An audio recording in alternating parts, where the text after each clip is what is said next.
Yeah, that's fantastic. It's like we know what we're doing. I'm getting scared. You should be. Yeah, we got good audio levels? My wife is standing right behind you. She's brutal and When I sneaky. go to a restaurant, my wife's with me. I always have my back to the wall. I have to, because when we're in a restaurant, there are knives. So I know anything's game. That's right. I gotta really watch myself. You rolling? All right, Mark, can I get you to just say your name and give us a little bit of some of the things that you've done? Hello. My name is Mark Taylor. For most of my life, I guess, I was a toy designer. Still try, but you probably know me for He-Man.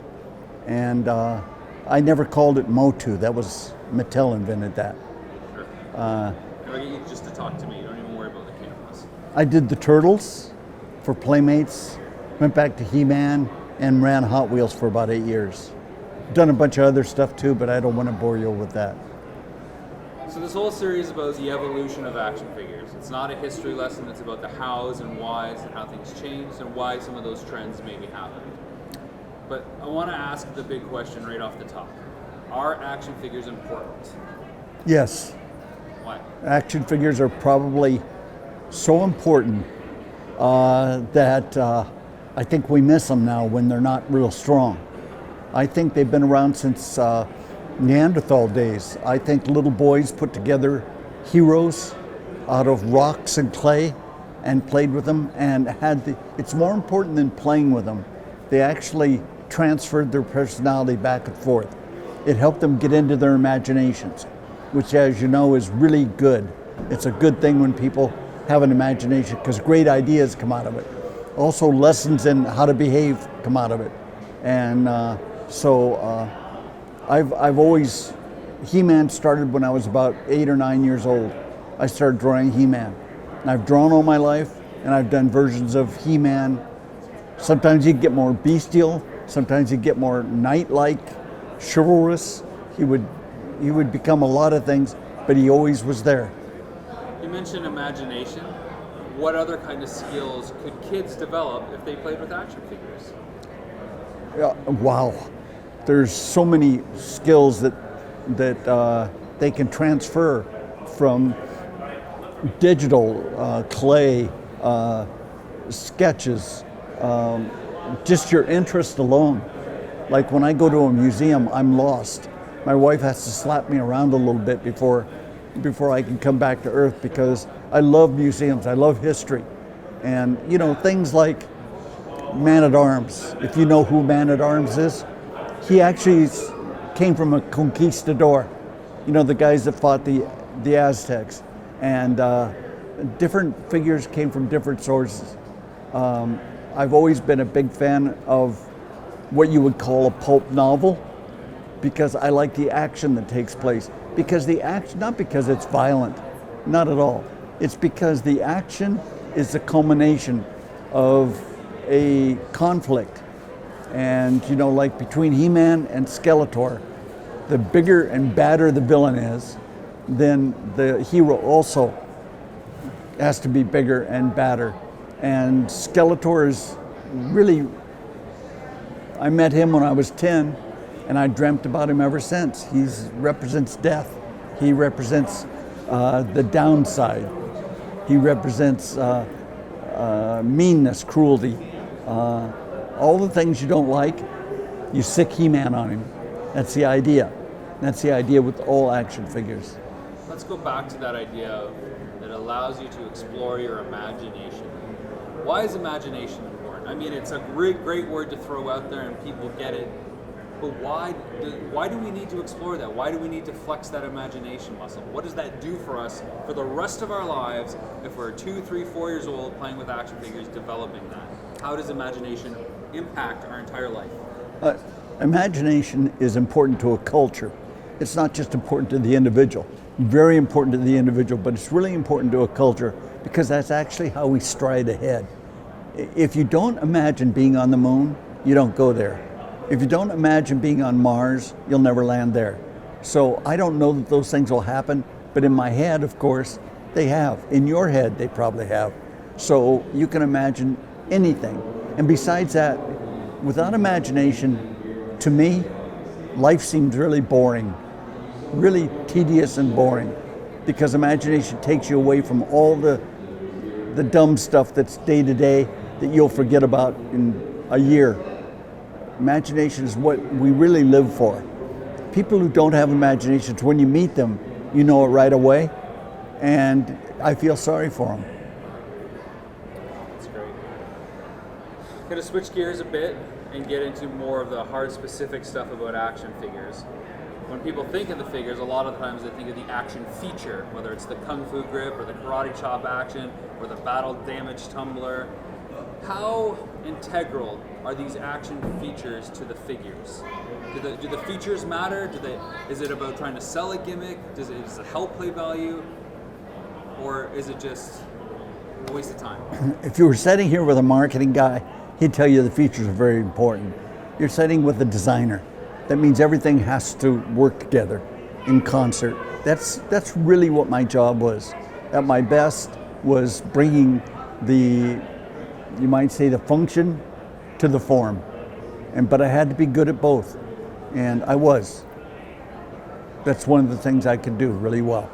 And I think that's where a drawing helps. Because a sketch or a drawing or a rough, I used to work in sculpting when I did the turtles. I worked in sculpting with toothpicks and stuff because I could get it done while I was talking. You and I could be having a conversation. I could say, instead of talking, I could say kind of like this, and I could kind of get it going, or I could preferably sketch it. I didn't know this until I met somebody from NASA, and they told me that the first limb was actually somebody's erasers and some paper clips that the guy, while he was talking in the meeting, actually put together and then showed how it would work and showed how it would recover. And see, he needed to express himself. Even an engineer, he needed to express himself. He had to give evidence, and that's a good thing. It makes a good story anyway. Sure. You brought up Turtles. Obviously, you've worked on two huge franchises that are still around today and loved today. Can you compare and contrast what it was like working on two brands and how they differ or how they were similar? Different companies entirely. The He-Man is your alter ego. When you're a boy or a girl, He-Man or She-Ra would be the person that you kind of pal with and kind of protects your back. He's got your six, they say. So that's what He-Man really is. And he'll fight forever, and he's meant to fight forever. And but the Turtles are different. The Turtles are really a love story. Please don't laugh. They really are a love story. It's four guys who together can do anything, beat anybody. They have a sense of humor of their own. They relate to each other in their own way. And Splinter is the brain. You know, he's the one that tells them to be cautious. He's the sensei. He's the word of caution. Don't get hurt. He worries about them a lot. There's an episode in the Turtles. It's way down the line. I don't know. I know Kevin Eastman and Peter Laird. I know Peter Laird very well, and he was telling me about it. And there's a place where Splinter figures out a formula that will return the Turtles to regular boys. So he goes to them, and they're in their manhole hideout, and he goes to them and says, you know what I found?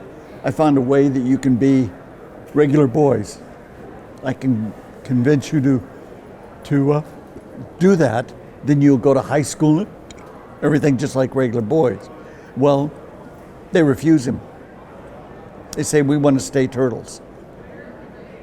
And that's very important. That typifies what the Turtles are all about. Excuse me. And they've got a sense of humor, of course, that He-Man has. But the marketing people and advertising people kind of played that down. But between He-Man and Battle Cat, there used to be some funny things happen. Because Battle Cat's just so big and so bad. I mean, how would you like to have a Battle Cat? I always wanted a real one. I figured he'd be about 16 foot long. And I'd ride him into the roughest bar in the world and see who tries me out. Because I got Battle Cat right there.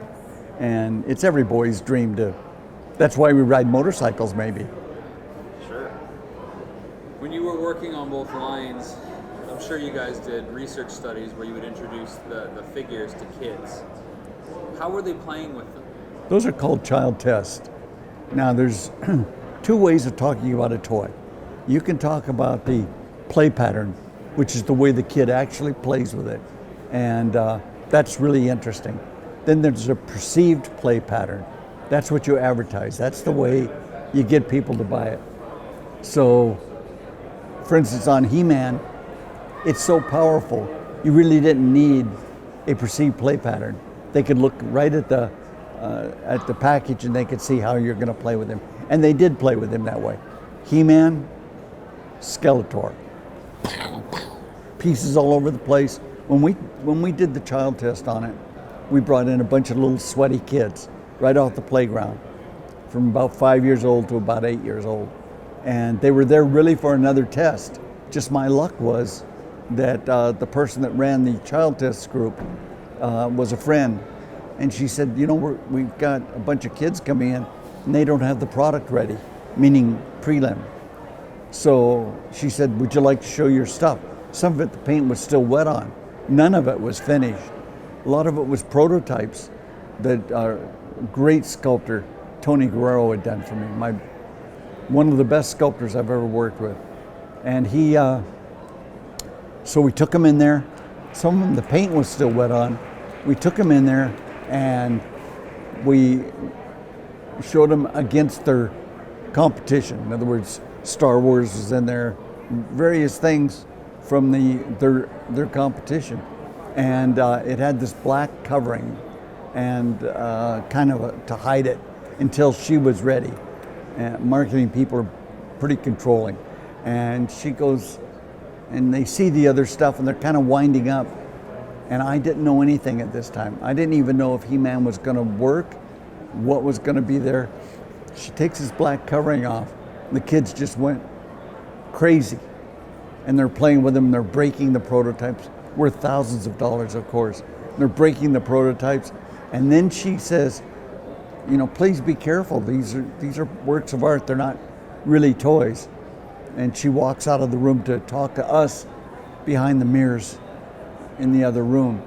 And when she walks out of the room, the real fun started because they started trying to steal the figures. And one kid put He-Man inside his bomber jacket.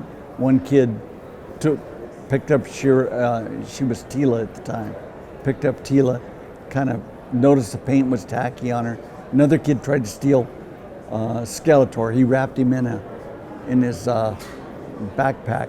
And so they're sitting there.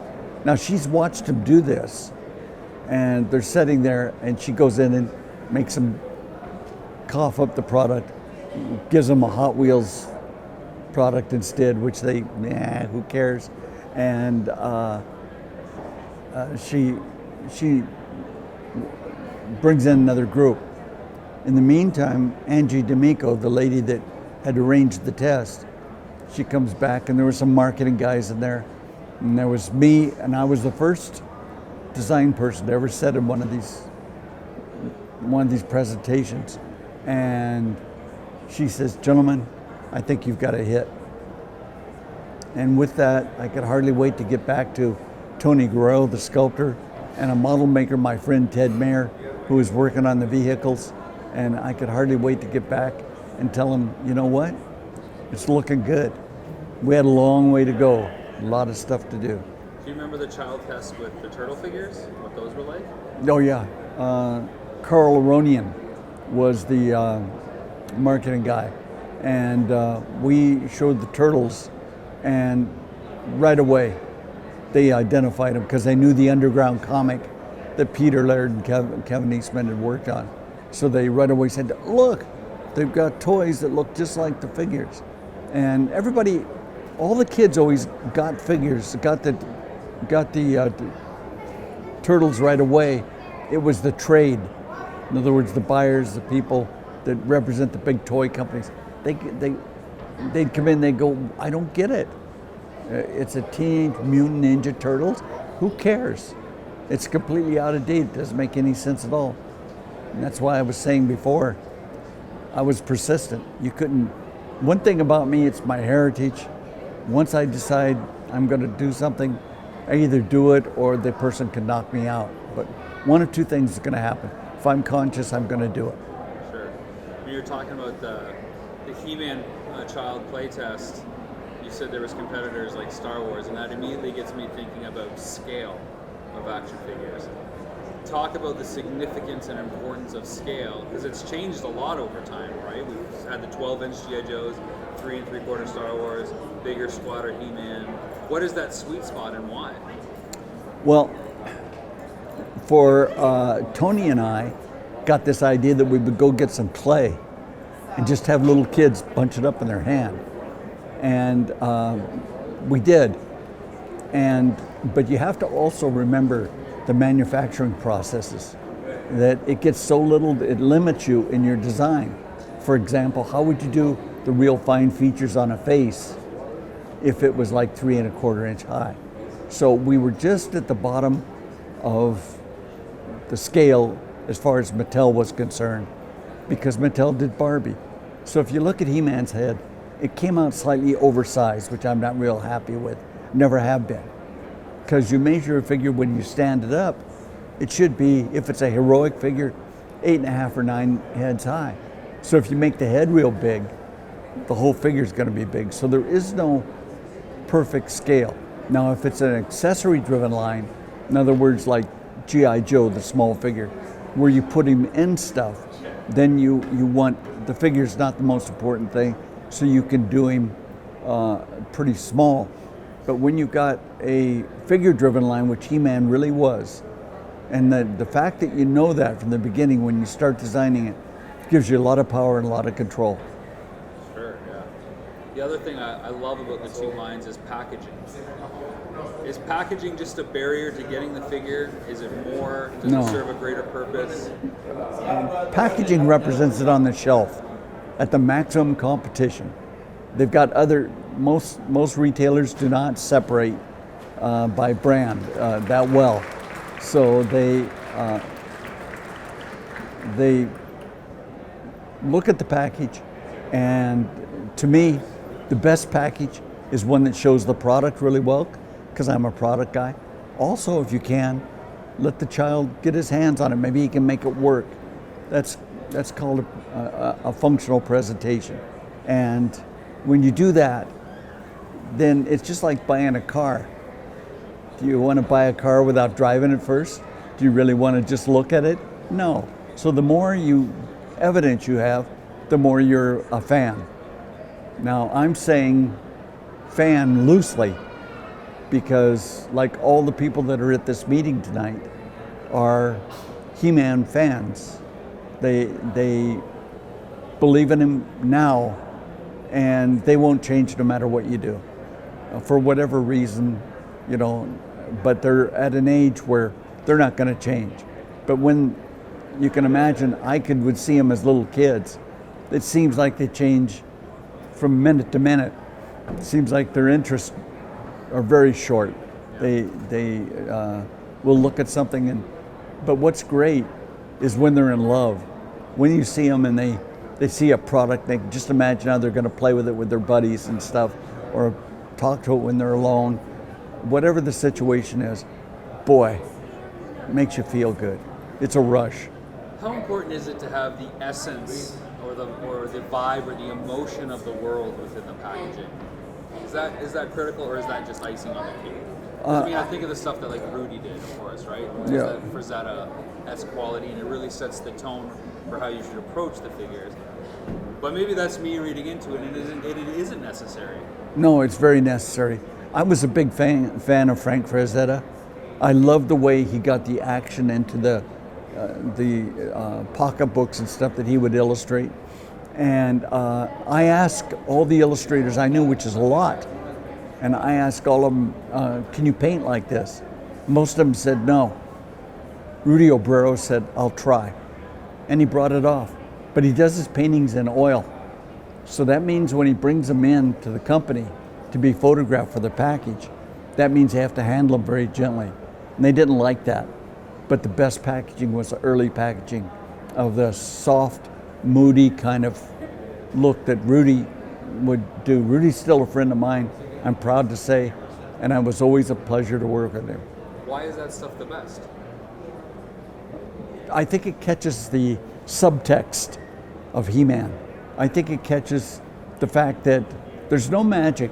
I didn't like the idea of any magic being involved. I don't like the idea of this is a magic shield, no matter what you do, nothing can go through it. That's not what He-Man was about. He-Man, it was all about proving. But there was a side to He-Man that was kind of mysterious. You kind of weren't real sure about what was going to happen, where he was going to go, where does he live, where does a guy like He-Man sleep? And Rudy's stuff gave it that little bit of the unknown, and perfect. Without him, I'm not sure it would have done as well as it did. And even the turtle packaging, right? It has that cartoony, direct line to the comic book feel. It feels very active because it's a little bit more of an animated, in-your-face kind of packaging. Do you have any thoughts on the turtle packaging? Yeah, the turtle packaging homed in on what I was saying before. You need all of them. You have to get all of them. And it wasn't for money, it wasn't just to sell product. It was because that's a unique point with the turtles. They're all little guys. They're in shape, but they're not overwhelming the way He-Man is. Hey guys, sorry, we're trying to do a film here. There's the guy. Yeah, we need He-Man right now. So you mentioned there's a little bit of mystery with He-Man. A moodiness, a softness. I like the idea of setting because obviously we get to explore setting when we're talking about play sets. Right. And I know your original Grayskull design was a little bit different than what we ended up with, of course. But what is the function of a play set, and how integral is it to that play pattern, or even just kids playing and why they want it? Why do kids need a play set? Various play sets and carrying cases have been done by brands, and nobody really seems to know. When I first was introduced to the problem of creating a play set for He-Man, it was to fill out a price point, to hit a price point, and it did. I sculpted Castle Grayskull myself. I worked day and night. I mean, I would watch the sun come up and the sun go down, and I'd be working. And my wife did the labels on it. And so Castle Grayskull was unique, and it sold like it was unique. Castle Grayskull actually was more like a lot of doll play sets. It was more like some of the female stuff, but I didn't care. I wanted to do it. They needed it, and I knocked it out. The price point they requested was ridiculously low, so they cost cut the interior. I had my wife do the labels. The whole concept of how you play with him. He-Man can't ride Battle Cat through the gate. There was an executive at Mattel that said, you can't even fit him through the gate. Of course not. What kid rides the figure through the gate? They just put the cat through, put the figure through, and we'll worry about it later. That's the way kids think. And that's the way I thought. And I wasn't going to give up having this big guy on this Battle Cat simply because he didn't go through a gate. You bring up something interesting because you said it's a little bit more on the doll side, like Barbie's Dream House. Yeah. But for this barbaric character. Yeah. Well, is it doll or is it action figure? It's action figure. What's the difference? Okay, purpose. What's his function is the difference. You play with a doll quite differently than you play with a He-Man. He-Man's going to kick somebody's butt and you just can't stop it. So Barbie doesn't do that. But I was working for a company that had been doing Barbie as their main brand for so long. You really can't change that. You have to go along with it instead of fighting the current. And so like He-Man was never meant to have a rotocast head. That was never supposed to be. But that's the only kind of toys that Mattel could really do well. Their face painting, everything worked on a rotocast head. And that was okay. But Mattel's big thing was decoration. Their soft spots were a lot of others, but the big thing they could do really well was decorate. So the face painting stuff like that was, at that scale, was perfect. You mentioned it's the intent, it's the purpose of what you do with the figure, whether it's a doll or an action figure.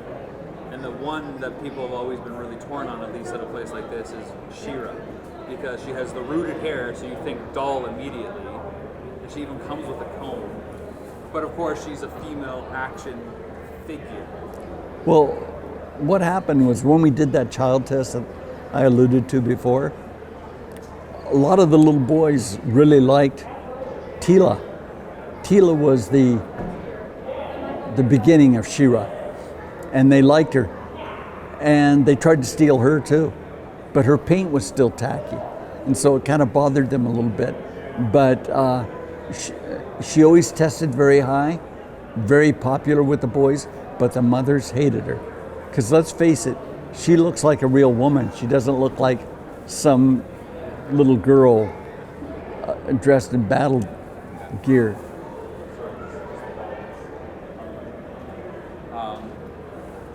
It's funny, because of course she's a full-on woman, and why shouldn't she be, right? She should be. Yeah. Who are you going to match up with He-Man? Why do you think some fans, particularly here, are so adverse to the idea that they're playing with dolls? Like, no, it's not a doll, it's an action figure. Where does that come from that they have to be so defensive about what they're doing? What do you think? I wouldn't be an authority on it, of course, but I suspect it has to do with nobody's going to call me a sissy. That's a little bit of He-Man perking up inside them that says, are you calling me a sissy? Do you mean that I play with dolls? I never play with dolls. What's that sitting on your desk? That's an action figure. Looks like a doll to me. No, it's an action figure. You want to punch in the nose? Don't call it a doll again. That's my He-Man figure. And the type of imaginative scene that you put him in would be very masculine. It would be versus Skeletor versus anybody. Beastman. I mean, who's going to fight Beastman? If you finish off Skeletor and you take a break from fighting Skeletor, you got to take on Beastman. You got to go through that whole lineup of really nasty characters. Yeah. It's like trying to clean out a Sailor bar yourself. It's probably not going to happen. Yeah. What are some of the milestones of action figure evolution that you've seen? We've talked about the 12-inch down to the 3/4 to the 5.5, to a whole bunch of action features, to strip back, to increased articulation, adult stuff. What are some of the ones that stand out to you over the last 40, 50 years? Well, one of the things you have to remember is we think in terms of plastic now. And so it's somebody's got to make the tooling and put it in an injection mold or vacuum form or whatever we're going to do, and rotocast it, do whatever. But the fact is, the real powerful action figures that go clear back to probably the caves where you were picking up pieces of mud and putting them on a stick and doing it that way. I think there was a lot of honesty then because the kid was doing it. If I had my way, the kids would help design every action figure they had. You know, they could order it from a computer or something. They could say, I want him to have arms like this, I want him to have legs like this.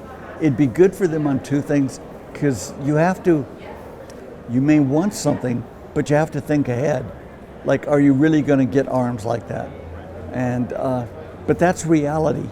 And when you ask a little boy or a little girl to buy into this figure, you're asking them to forget about reality for a little while. You're asking them to concentrate on the imaginative story that they're developing. And as a designer, I always used to try to keep it away from, we can't do that because you can't mold it this way, or you can't do that. Of course, I'd have to go there eventually, but don't start off that way. Keep it later on. And you know, we've gotten to where we depend on the Chinese to do the plastic figures for us. I think that's a shame, but I happen to believe that with rapid prototyping, one of these days, more guys will be making their own figures. Sure. And why not? They do in here. That's what I was going to say. What do you think the future of action figures are? We're at the point where it's about 57 points of articulation and, you know, every little detail if you want. But what is the future? Do you think it's like self-making action figures in the home, or downloading a license and hitting a button and whoosh, there's your He-Man figure? Like, what do you think? Well, I think, like I've been saying, that the trick, the success, if you think of it in the broad terms, of the child being very happy with what he's got, will be the more he can put into it. In other words, his personality going into it. If I show you a figure, I think Spider-Man had 41,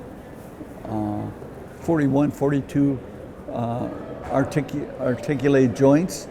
Well, that doesn't really mean anything. But if I take him in front of you and I start moving these things around, that means a lot. So see, it's going to mean that more and more the end user, the child, in any one of us, has to get more into the design, and they'll be like ordering it in a restaurant, you know.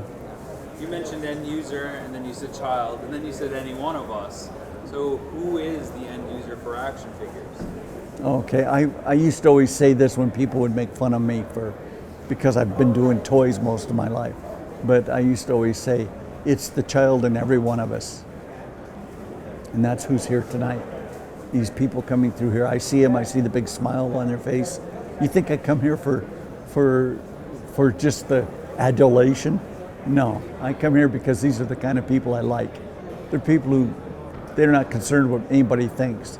They're gonna wear a crazy t-shirt and they're gonna carry a sword and, you know, and get all excited about the latest figure coming out. These are my people, and I like them a lot. One last question for you. Are we always going to have action figures? Well, if you think of it, aren't electronic games really action figures? They're just digital. But I think we're always going to have what we aspire to. I mean, Michelangelo did David, and we'd all like to look like David, you know, but we don't. But it's okay, because I can imagine myself with a perfect body. Now I've got an old worn out one, but I used to think that every little boy would like to be Arnold Schwarzenegger. You know, who wouldn't? I think if they tell the truth, when you get down to it, they say, I want to be the biggest, baddest dude in the block. It's interesting, because I always feel that playing video games or watching movies to a degree is a very passive engagement. We're on rails, the game is telling us how to do it. But action figures, it's different. We get to decide whatever we want. There are no rules. All of that is true. All of that is true. I don't think it's really passive, though, because some of the violent games, you know, I mean, man, that's not passive. But on the other hand, I think it all has to do with growth, but I don't know how. Maybe you can, you know, think of it yourself, but the fact is that you grow in terms of parts of your personality, and as a man, you have to learn to dish it out, but you have to learn to take it. Even in the society we live in now, even in the action electronic games, you have to be able to do both. Men don't cry. Where does that come from? Men cry. I've seen men, powerful men cry, but it's a different thing. Men are supposed to be masculine in every aspect of their personality. They can be sensitive, they can be creative, it doesn't matter. They can be gay, they can be whatever you want, because in the end, they're a man, and they learn to be a man by, in my opinion, part of the thing that teaches them to be a man, besides their family, their father, etc., is this imagination world they go to and they build. And you build it around a certain type of figure.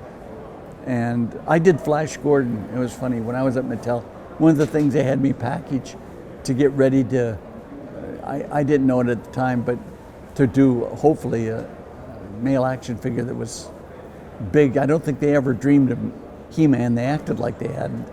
But I did Flash Gordon. And, you know, that was old, Harold Foster drawings, beautiful.